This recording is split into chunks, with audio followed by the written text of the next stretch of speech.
Is Boston's Olympic dream doomed? It seems plenty of people hope so. Support for the Games is sinking. Take a look at this. Last month, a statewide poll found 47% of the public wanted to see the 2024 Summer Olympics come here.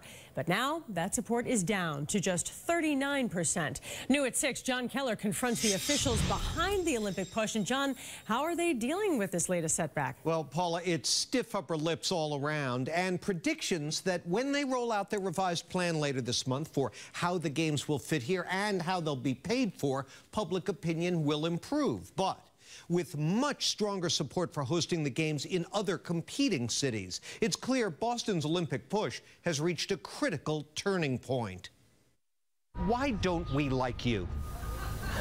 I think you like me fine, John. No, I mean the public and the Games. And the Games. Well, I think we've got a lot of work to do to convey our message. You can say that again to this bid critic, whose group polls more than twice the approval rating of the Olympic boosters in the new poll. The worsening numbers put an end to the fantasy that somehow our horrible winter and PR missteps were to blame for public skepticism toward the plan. The sun is out, the Sox are playing, and support for Boston 2024 is still in the 30s.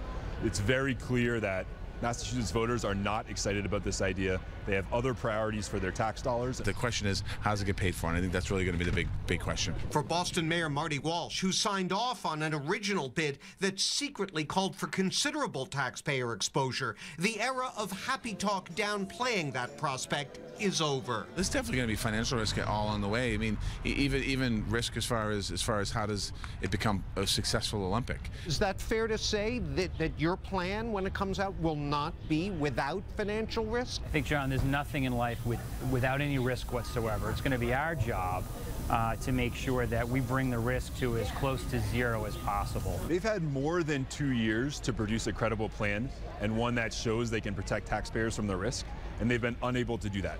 So it's hard for us to see how the next couple weeks is going to make any difference there. Now, that WBUR radio poll found stronger support for the Games if its venues are spread across the state. And, as you may have noticed, some regions have been promised the chance to host events. But that strategy steps on a key element of Boston's appeal as a host, the compact geography of a, quote, walkable Games that Olympic officials have been saying they want.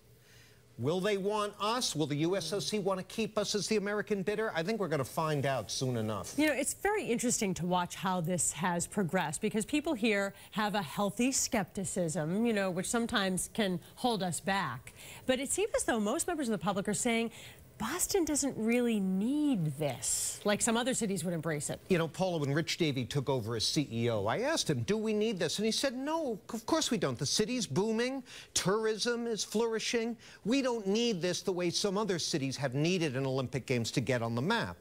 But I agree with you. I think really, even if we lose the bid or whatever happened, it's a good news story because people remember the big dig. They're looking out for the community. They're thinking beyond flashy glitz. And that can't be anything but a positive for a community. Sometimes Boston's not easily impressed. Well, you know, that's why they call us Bostonians. Sorry. John Keller, thank you.